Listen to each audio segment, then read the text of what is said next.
Friends నమస్తే. నేను మీ బర్త్డే మోటివేషనల్ స్పీకర్. గౌతమ బుద్ధుడు చెప్పినట్టు what you think you become. నువ్వేమనుకుంటావో అది అవుతావు. తదాస్తు దేవతలు అనే వాళ్ళు పైన ఉంటారు అని మన పెద్దలు చెప్తూ ఉంటారు. మీకు ఏదైనా కోరుకుంటే అది కోరుకోండి, 1, 4 సార్లు మీరు అనుకోండి అది అయిపోతుంది అని చెప్తూ ఉంటారు. కానీ మనం నమ్మం. కానీ ఫ్రెండ్స్ ఇక్కడ మీకు చిన్న స్టోరీ చెప్తా. అనగనగా ఒక కుంతల అనే ఒక రాజ్యంలో ఒక యువకుడు కట్టెలు కొట్టుకొని జీవనం సాగిస్తూ ఉంటాడు. అతను రోజు వెళ్ళి కట్టెలు కొడుతున్న క్రమంలో తనకి ఒక గంధపు చెక్క దొరుకుతుంది. అది పట్టుకొని వస్తాడు. ఆ తర్వాత తను రోజు వచ్చే 300 ఆదాయంలో ఒక 100 రూపాయలు పెట్టి ఒక గుర్రం కిరాయి తీసుకొని 50 రూపాయలు పెట్టి యువరాజు డ్రెస్సు, కిరీటం, కత్తి లాంటివి తీసుకొని అది ఎక్కి యువరాజులా ఫీల్ అవుతూ ఊరంతా తిరుగుతూ ఉంటాడు.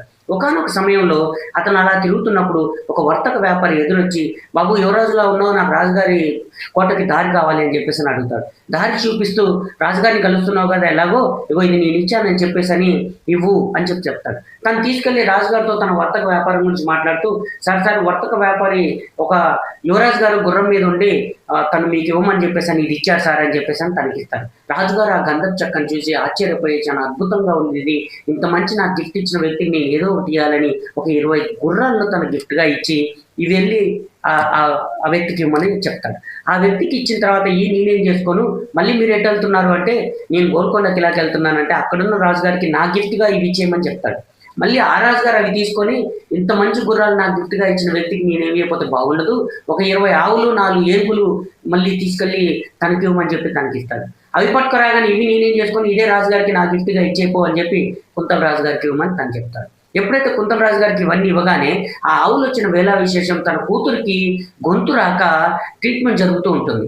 అదే రోజు సడన్ గా వైద్యుడు వచ్చి, రాజుగారు మనకు దేవుడు కరుణించాడు, మీ అమ్మాయికి మాట వస్తుంది అని చెప్తాడు. చెప్పగానే ఆ రాజు ఆనందంలో, నా కూతురికి మాట వచ్చింది, ఆవులు వచ్చిన వేళ విశేషం, ఈ ఆవులు ఇచ్చిన యువరాజుని పిలవండి, నా రాజ్యానికి యువరాజుగా ప్రకటించి నా కూతురి గురించి వివాహం చేస్తాను అని చెప్పడంతో ఆ యువకుని తీసుకొచ్చి యువరాజును చేసి పట్టాభిషేకం చేసి కూతురు నుంచి పెళ్లి చేయడం జరిగింది.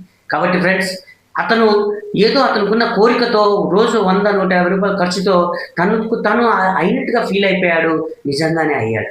ఫ్రెండ్స్, మీరు కూడా డబ్బు సంపాదించలేం, ఎదగలేం, మనకంటూ ఉన్నత లక్ష్యాలు ఇట్లా బతులు చాలు అనుకోవడాన్ని బంద్ చేసి ఉన్నత శిఖరాలు ఎదగడమే లక్ష్యంగా మీరంటూ ఒక కోరికతో, తపనతో, తాపత్రయంతో మీ జీవితానికి ముందడుగులు వేయండి.